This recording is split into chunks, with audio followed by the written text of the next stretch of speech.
I'm gonna get everything wrong if I try to say anything. You're just gonna call me racist in the video. That's fine. This video is sponsored by Gusta Ghost. I love vampire movies. And I love Morbius. This is why Morbius is my favorite movie. Also, I might have a bias going in because, as some people might know, I am a vampire. Officially, that's my ethnicity. I know it sounds weird, but it's actually true. So I do have a Morbius bias if you want. More bias, maybe. But I do generally believe that Morbius is one of the greatest movies of all time.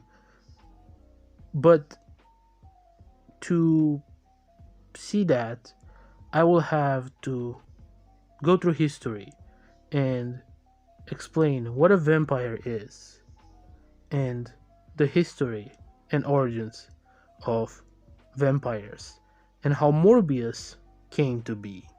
They about to taste my Morbius. Vampires have existed for as long as humans. Well, not literally, but as a concept. They were just different depending on the time and culture they were perceived in. The Mesopotamian Lamashtu was a creature with the head of a lion and the body of a donkey, and the ancient Greek striges were simply described as bloodthirsty birds. Others were even stranger. The Philippine manananggal would sever her upper torso and sprout huge bat-like wings to fly. The Malaysian penanggalan was a flying female head with dangling entrails. And the Australian Yaramayahu was a little red guy with a big head, a large mouth, and bloodsuckers on his hands and feet. Oh, and let's not forget the Caribbean's Sukoyant, the West African Obaifo, and the Mexican Tlahelpoch.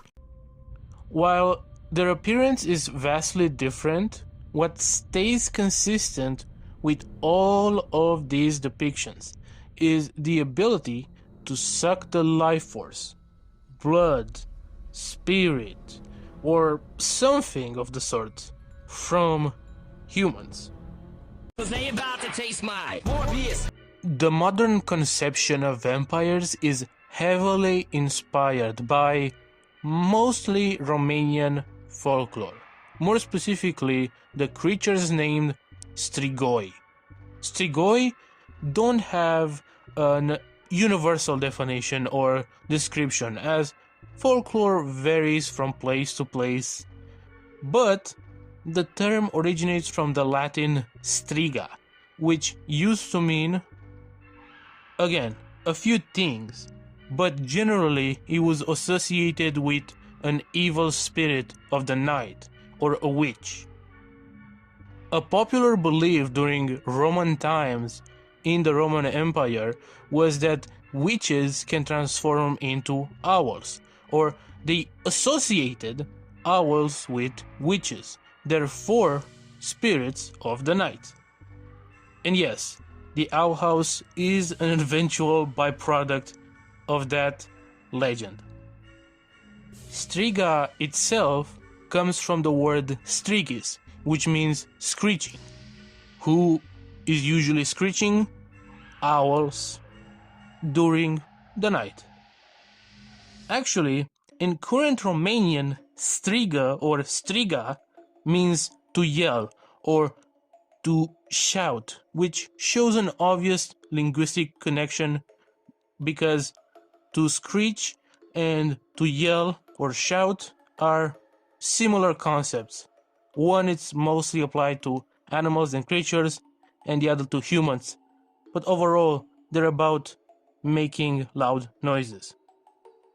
At some point over time, the striga transformed into strigoi, which are night spirits that, depending on the local folklore from different parts, is either a spirit-like fiend, like a ghost, or a physical monster, more like the current day vampires, or something in between. Again, it differs from village and commune to commune. It was said that strigoi used to be people who have had an unusual death, like people who committed suicide or weren't buried properly, as well as people who have tried to contact the dead or they played with witchcraft during their lifetime, and other similar superstitions. A strigoi would generally come after people who have wronged them in their life, and they would use their supernatural powers to take revenge on them. But it is also believed that they try to enter other people's homes and suck their blood, most of the time while shapeshifting as a dog, insect, or some sort of animal, as they have those shapeshifting powers.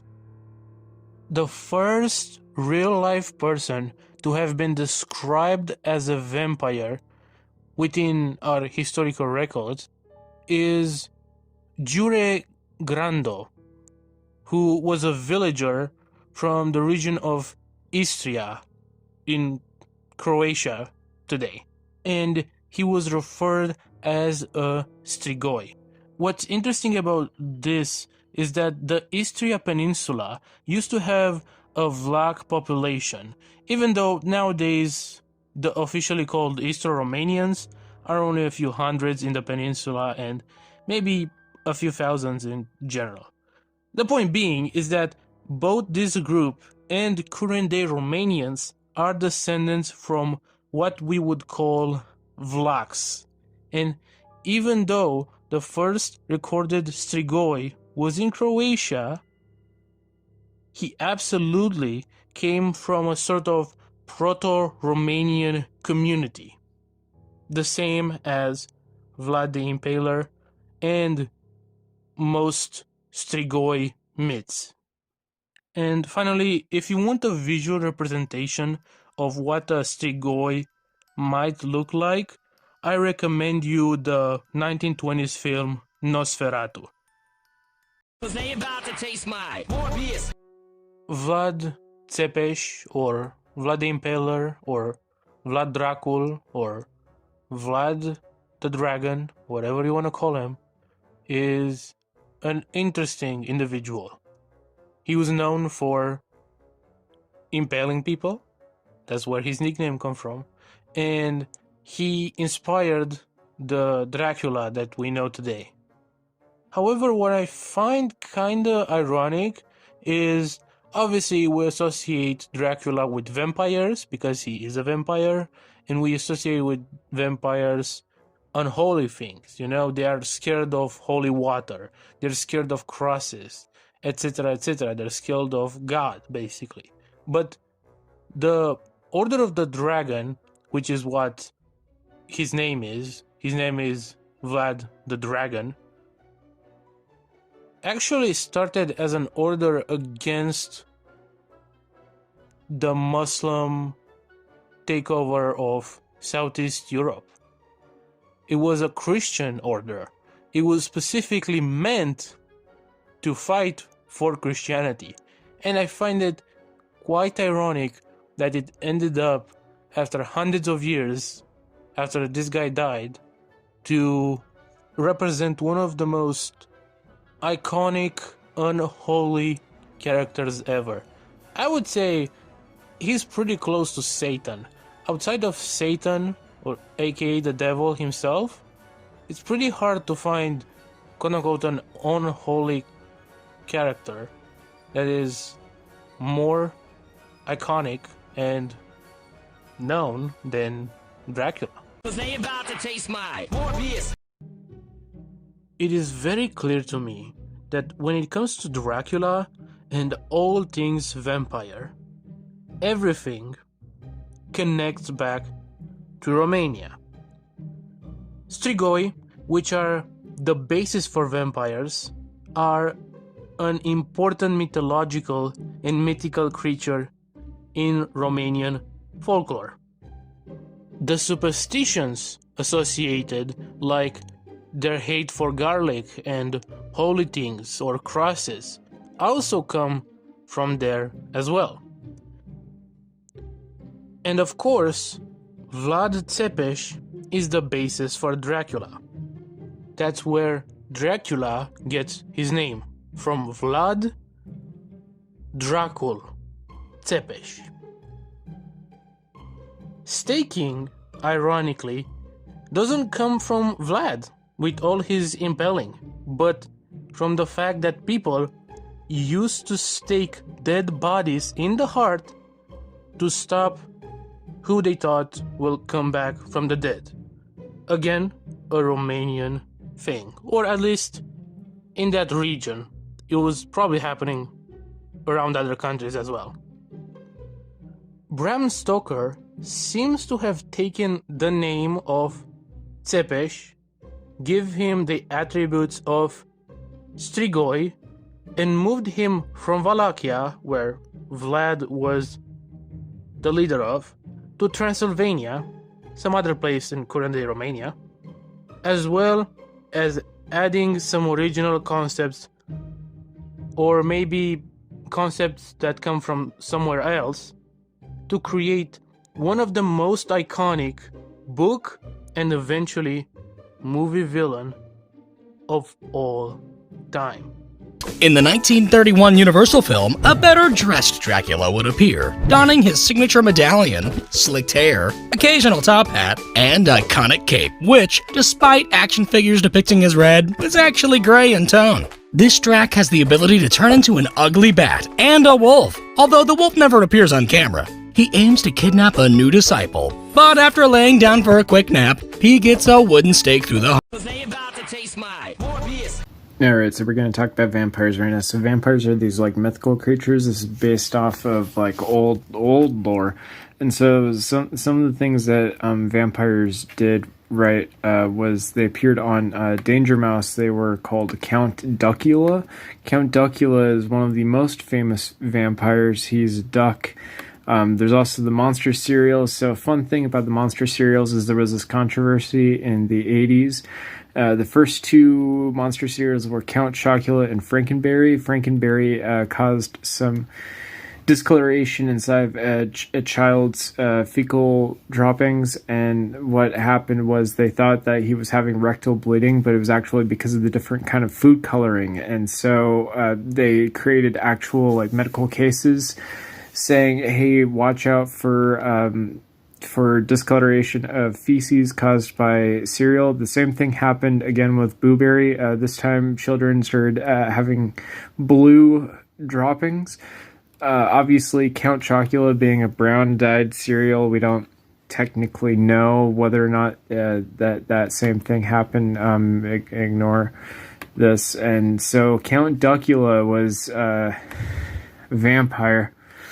Now, I don't actually know anything about him, but apparently he was played by David Jason, who has two first names and is a Sir. So Sir David Jason, he's also a vampire. So some people believe that vampires are not real. It looks like there's a whole thing on the skepticism, which is a very interesting subsection. I believe vampires started out with the idea, some sort of, I'm going to get everything wrong if I try to say anything. You're just going to call me racist in the video. That's fine. They about to taste my Morbius. So, Marvel.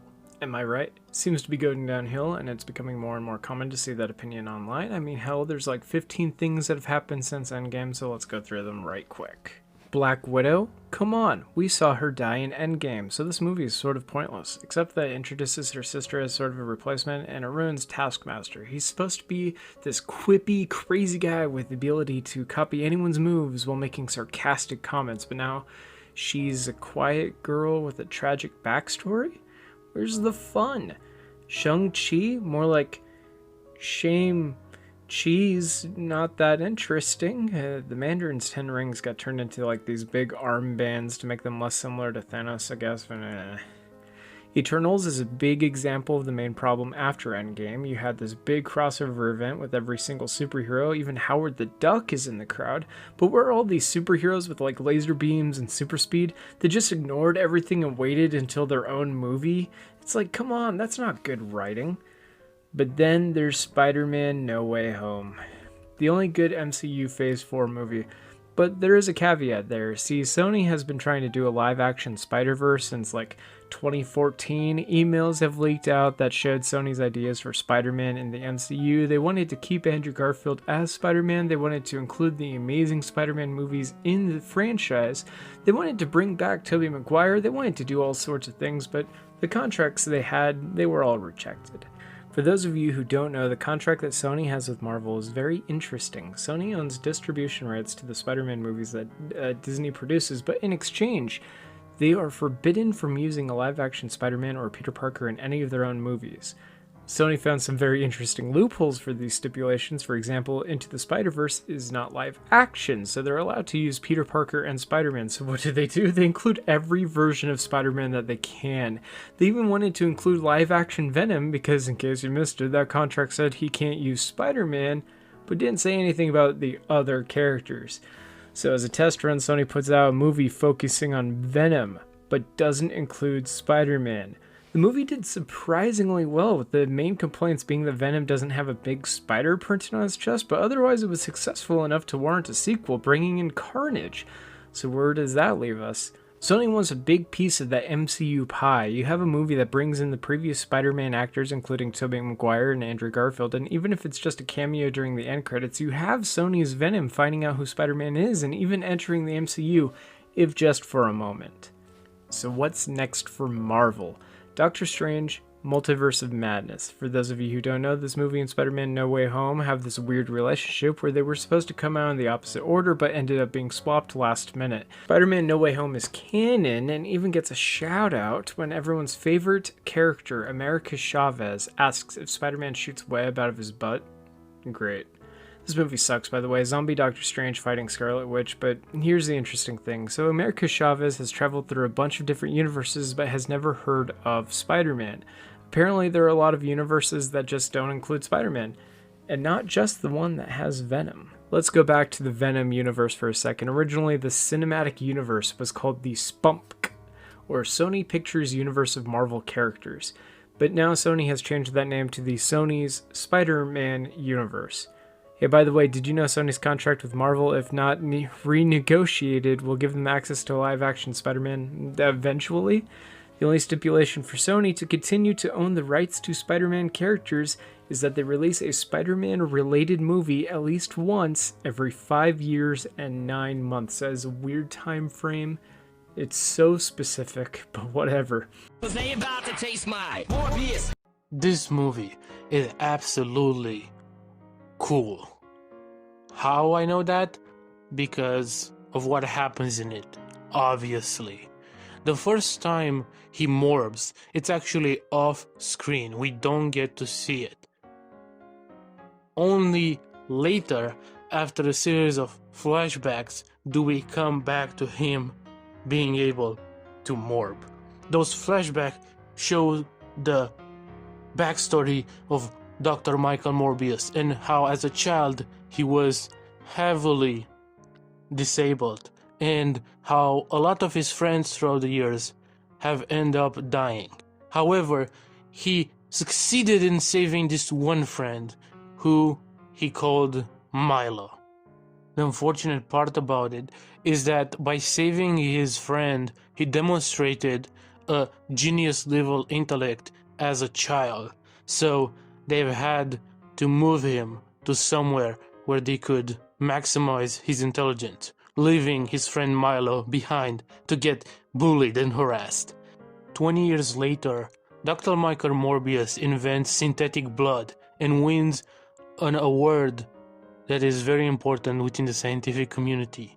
Aside from that, we find out that Dr. Michael Morbius works for his friend Milo, who in the last 20 years has become very rich, and he's working so that he can solve the disability problems they have had since they were born. And probably the most important thing happens in the first part of the movie, which is Dr. Michael Morbius makes a rat morb.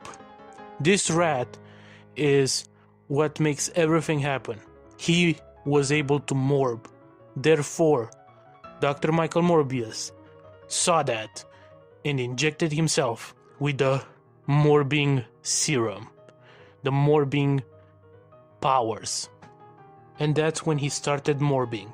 The first thing he does as a Morbius is attacking a bunch of assholes who are trying to bully this poor woman in an incredible slow motion action scene for all of times. This is one of the fight scenes of all time. Later, his friend finds out about the morbing serum and he takes it as well, becoming a Morbius. But because this antidote not only helps them with their disabilities, which is the reason why they start morbing, but also makes them want blood. Dr. Michael Morbius drinks synthetic blood, but his friend doesn't want to. And then he goes around killing people, morbing the F out, morbing on everyone, killing everybody. He's just a killing machine, a morbing machine, which leads to the two of them fighting in an epic, and I mean epic fight scene. One of the best fight scenes in the MCU you will ever see. By the way, I'm not even joking here. Okay, some people think I'm joking. This fight is actually awesome, and if it wasn't any other movie other than Morbius, nobody would talk shit about it. Because those people who talk shit about this fight scene are just Morbius non-believers, just some haters, okay?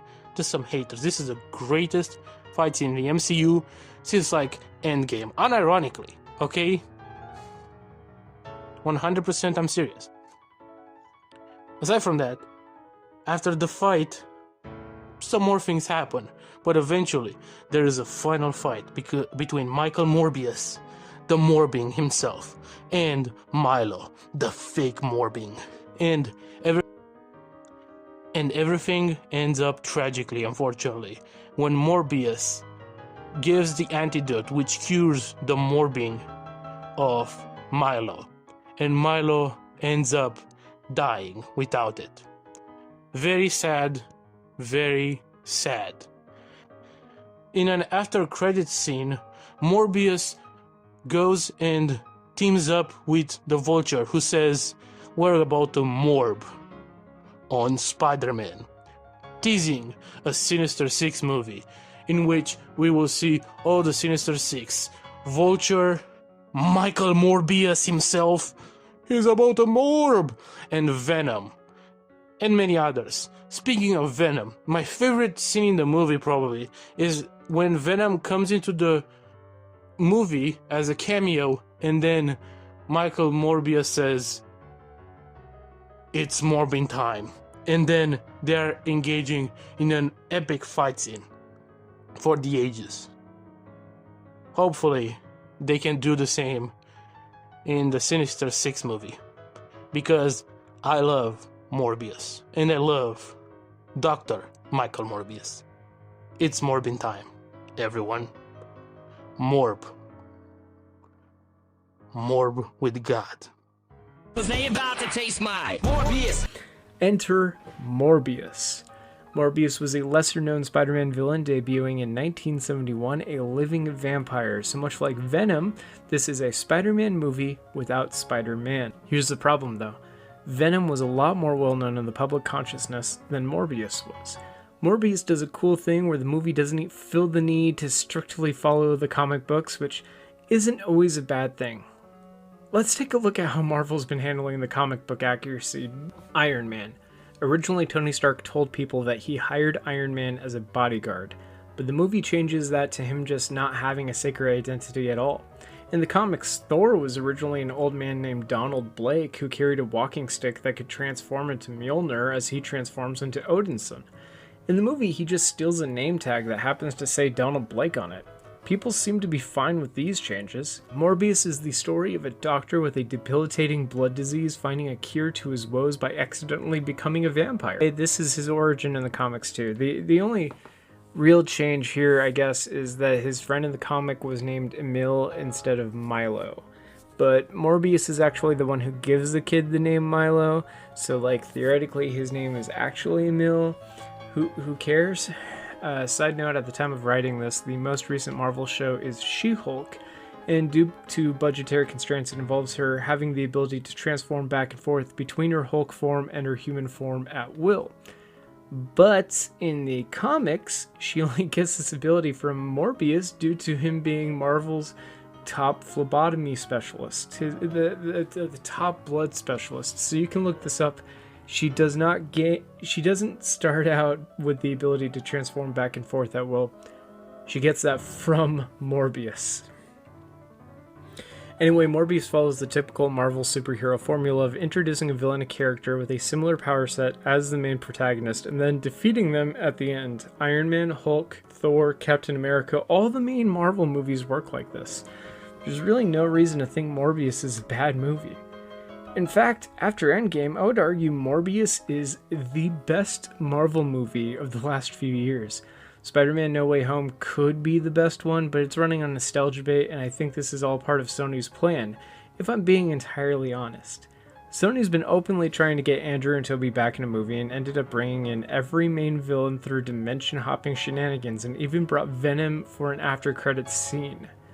The only living Spider-Man villain to not show up in Spider-Man No Way Home was Vulture, but he showed up in Morbius.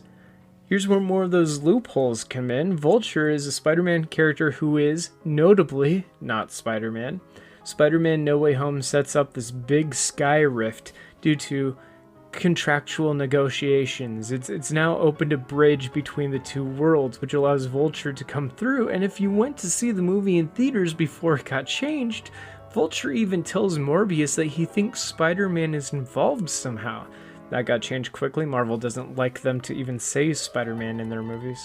If Morbius had come out 10, maybe 20 years ago, it would have been considered a classic. Blade showed that. Blade is a Marvel movie. It has vampires, and it came out before the MCU, but it was considered a great movie. So great, in fact, that it spawned several sequels, and most people didn't even realize he was a Marvel character. Morbius is one of the movies of all time. It got memed on, but it's amazing. And it's way better than Doctor Strange too. If you do include video, I want to just, I have Morbius, but I also have Morbius, and I also have Morbius, so...